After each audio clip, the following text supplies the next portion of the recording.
Hey everyone, today I'm going to discuss the very first medicine of the female section that is Stridium pendulum. And if you are new to this channel, तो मैं आपको बता दूं यहाँ हम लोग final year के medicine को डिस्कस करने वाले हैं. So we are trying to make it easy ताकि आप इसे लॉन्ग टर्म में याद रख सकें और आपके लिए हेल्पफुल हो. So let's begin this medicine. It belongs to the family Smilaceae and its common name is Vick Robin. पूरे एलन की नोट्स में स्माइलेसी फैमिली से बस दो मेडिसिन बिलोंग करती है, एक trillium pendulum and the second word is sarsaparilla. तो अब हम इसे याद कैसे रखेंगे कि रॉबिन नाम का लड़का था जो कि पेंडुलम लेके सबको जगाया करता था हंसते हुए. अब हम पूरे मेडिसिन को 4 हेडिंग्स के अंदर पढ़ेंगे. The first one is haemorrhage, the second one is putrescence, the third one is fainting and the last one is sensation. तो let's begin with the first topic, haemorrhage. इस मेडिसिन में जहाँ से भी हेमरेज होगा वो कूपियस नेचर का होगा और उसका कलर जो होगा वो ब्राइट रेड कलर का होगा. इट मे बी एक्टिव और पैसिव. एक्टिव भी हेमरेज हो सकता है और पैसिव भी हेमरेज हो सकता है. अब हेमरेज कहाँ कहाँ से होगा, तो nose, lungs, kidney and uterus. इसमें हमें मेनली नोज़ और यूटेरस से रिलेटेड हेमरेज डिटेल में पढ़ना है. अब यदि नोज से ब्लीडिंग हुआ तो हम उसे टेक्निकल टर्म में क्या कह सकते हैं, इट इज़ कॉल्ड ईपीस्टैक्सिस. तो ईपीस्टैक्सिस हो रहा है और इसका कॉमन क्या था कि जो भी डिस्चार्ज होगा ब्लड वो कैसा होगा, प्रोफ्यूज़ होगा और ब्राइट रेड कलर का होगा. तो सेम ईपीस्टैक्सिस जो हो रहा है वो प्रोफ्यूज़ और ब्राइट रेड. तो सेकेंड सिम्टम्स क्या हो जाएगा, माउथ में ब्लीडिंग. कहाँ से हो रहा है, कैविटी से हो रहा है. ठीक है, तो bleeding from the cavity after extraction of tooth. ठीक है, तो ये हो गया हमारा माउथ में. तो नेक्स्ट क्या है, हेमोप्टाइसिस. ठीक है, हेमोप्टाइसिस कब हो रहा है, इंसिपिएंट थाइसिस में. इंसिपिएंट थाइसिस किसको बोलते हैं, टीबी को ही बोलते हैं. पहले इसको थाइसिस बोला जाता था. ठीक है, तो इस केस में यदि हेमोप्टाइसिस हो रहा है तब हम लोग देंगे. ठीक है, कब, एडवांस स्टेज में, मतलब टीबी का वो एडवांस स्टेज में है और उसको हेमोप्टाइसिस हो रहा है तब हम लोग दे सकते हैं. इसमें जो इसका एक्सपेक्टोरेशन होगा वो बहुत ही ज़्यादा पुरुलेंट होगा. इट मीन्स कि बहुत ही ज़्यादा बैड स्मेलिंग होगा.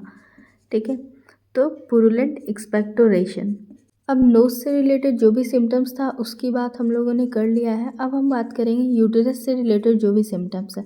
तो यूटेरस से रिलेटेड सिम्टम्स क्या क्या हो जाएगा, मेंसेस, मेनोरेजिया और यूटेराइन हैमरेज. सबसे पहले हम कॉमन सिम्टम्स को देखते हैं कि मेंसेस, मेनोरेजिया और यूटेराइन हैमरेज में कॉमन क्या है. तो ये तीनों का हैमरेज प्रोफ्यूज़ होगा और एवरी 2 वीक्स होगा. If I talk about menses तो इट लास्ट फॉर 1 वीक और लॉन्गर, मतलब 1 वीक या उससे ज़्यादा रहेगा. और वो क्यों होगा, ओवर एग्जर्शन या फिर आफ्टर अ लॉन्ग राइड के बाद. तो मेनोरेजिया में भी क्या हो जाएगा, प्रोफ्यूज और एवरी 2 वीक्स. इसके अलावा और क्या होगा कि एटलीस्ट मूवमेंट के कारण मेनोरेजिया हो रहा है. ठीक है, नेक्स्ट हम लोग एक ट्रिक याद रखेंगे कि इसमें हम लोग को 2 डीसी मिलता है. मतलब एक डीसी से तो डिस्प्लेस्ड यूटेरस और एट द क्लाइमेक्टेरिक, मतलब एट क्लाइमेक्टेरिक के टाइम या फिर किसी का डिस्प्लेस्ड यूटेरस है तब मेनोरेजिया मिलेगा. एंड द सेकेंड डीसी से डार्क और क्लॉटेड ब्लड. हम लोग लास्ट है यूटेराइन हेमरेज. ठीक है, तो यूटेराइन हेमरेज के लिए हम एक ट्रिक याद रखेंगे, POND. ठीक है, इससे हम लोग याद रखेंगे इसके सारे सिम्टम्स को. अब यहाँ पी का क्या मतलब है, तो वो जो फीमेल होगी वो पेल होगी. ऑब्वियसली इतना यूटेराइन हेमरेज हो रहा है, इतना ब्लड लॉस हो रहा है, उसके कारण क्या, वो पर्सन, वो फीमेल जो है वो पेल हो जाएगी. सेकेंड पी से क्या हो जाएगा, पाल्पिटेशन. और एक सिम्टम याद रखना है हम लोग को, painful sinking at pit of stomach. ठीक है, तो ये चीज़ें हम याद रखेंगे पी से. ठीक है, painful sinking at pit of stomach और पेल. ठीक, अब आता है ओ. ओ से हमें क्या याद रखना है, ओ फॉर ऑब्स्ट्रक्शन. ठीक है, तो ऑब्स्ट्रक्शन हो जाएगा. N for noise in ear and last D for dim sight. ठीक है, तो हेमरेज कंप्लीट हो गया हमारा. अब नेक्स्ट सिम्टम्स क्या है, पुट्रिसेंस. इसमें क्या है कि टेंडेंसी टू पुट्रिसेंस ऑफ फ्लूइड, मतलब बॉडी में जितनी भी फ्लूइड है उसमें किस चीज़ की टेंडेंसी है, पुट्रिसेंस की. इट मीन्स कि सड़ने की टेंडेंसी है. ठीक, तो ये पुट्रिसेंस भी ख़त्म हो गया। नेक्स्ट पॉइंट की तरफ चलते हैं, क्या है, फेंटिंग। तो नेक्स्ट है फेंटिंग। फेंटिंग क्यों हो रहा है, बॉडी से इतना फ्लूइड लॉस हो रहा है जिसके कारण, तो फ्लडिंग विद फेंटिंग।